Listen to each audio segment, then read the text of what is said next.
Salut à tous, bienvenue à Briançon pour votre rendez-vous immobilier. Aujourd'hui, on va analyser le secteur du Briançonnais en compagnie de maître Carole Olivier Impératrice. Salut Carole. Bonjour et bienvenue. Merci à toi. Alors aujourd'hui, je le disais, on va analyser le secteur du Briançonnais. Qu'est-ce que c'est le Briançonnais? Alors le Briançonnais, c'est le pays des écrins, Briançon et la vallée de Serre-Chevalier. Alors Carole, sur le Briançonnais, on va analyser donc deux tendances, les volumes et puis le prix médian. Qu'est-ce que tu peux me dire par rapport au volume justement? Alors au niveau des volumes, on peut constater une baisse du volume des transactions, puisqu'au niveau des appartements, on est à 15% de moins. Ouais. Les maisons, on est à moins de 3% et au niveau des terrains, on est à moins de 44%. Alors Carole, est-ce que le prix médian suit aussi la tendance du volume des ventes? Eh bien non, puisqu'on a une augmentation du prix médian pour les appartements anciens, plus 13% à 3 070 € le mètre carré. Ok. Et les appartements neufs, on est à plus 2% avec un prix médian à 5 150 €.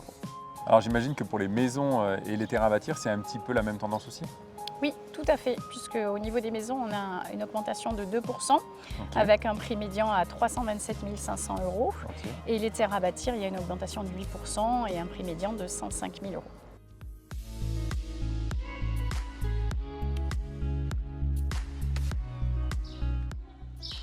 Alors Carole, c'est quoi ce que tu vends le plus toi? C'est des appartements anciens, des maisons, des terrains? Alors, c'est des appartements anciens Ouais. et plus particulièrement des studios et des T1. Ok. Et est-ce qu'il y a des villes ou des territoires dans le Briançonnais qui sont plus porteurs que d'autres? Alors, les prix les plus élevés, on les retrouve sur les communes de Monétier, Ouais. Les Vins, la Salle des Alpes, Montgenèvre, où les prix se situent entre 4 500 et 4 800 € le mètre carré. Sur le sud du secteur, notamment Puy-Saint-Vincent, on est à 2 500 € le mètre carré. Ouais, ça fait quasiment 2000 € d'écart entre le nord et le sud, quoi. Tout à fait. Et qu'est-ce qui explique que du coup c'est plus cher dans le nord que dans le sud du Briançonnais? Eh bien, c'est la clientèle qui est différente. Ouais. Sur Monétier, on va trouver des Parisiens, des Savoyards qui ont des budgets supérieurs, alors Ok. que sur le sud du secteur, on va trouver plus une clientèle plutôt marseillaise. Ouais. Et à Puy-Saint-Vincent, on va retrouver des prix à 2 500 € le mètre carré.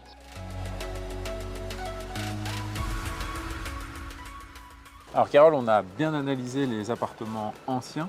Qu'est-ce que tu peux me dire maintenant sur les appartements neufs?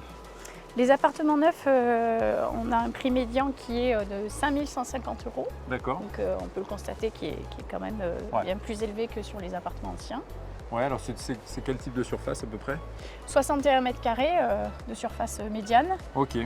Alors qu'est-ce qui fait que du coup les gens achètent dans l'ancien des appartements plus petits et dans le neuf des appartements un peu plus grands? Eh bien parce que ce n'est pas tout à fait le même profil d'acquéreur. Ouais. On a déjà, au niveau du type de bien, on est sur un T3 alors qu'on a vu qu'on était sur des T1, T2 pour des appartements anciens. Et sur Briançon même, on a plutôt une clientèle de résidence principale qui vendent souvent ils vendent leur chalet ou leur maison du secteur pour acquérir leur résidence pour la retraite. D'accord. Ouais, donc on est plutôt sur des acquéreurs un peu âgés. C'est une deuxième opération immobilière. Tout à fait. Ou alors des investisseurs de type loi Pinel. D'accord. Alors est-ce qu'avec l'entrée en vigueur du DPE et de la nouvelle réglementation énergétique, est-ce que ça a changé aussi quelque chose sur le profil des acquéreurs, à la fois sur le neuf et l'ancien?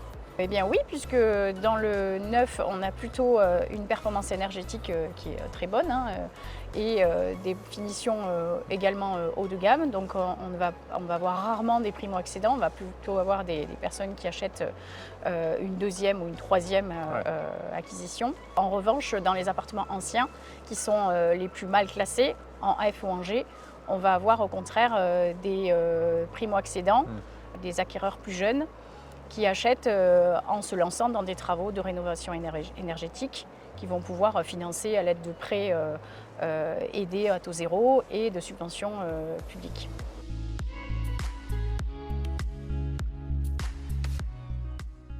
Alors Carole, on a vu tout à l'heure que le prix des terrains à bâtir aussi avait augmenté, près de 8% je crois. Oui. Qu'est-ce qui explique ça selon toi?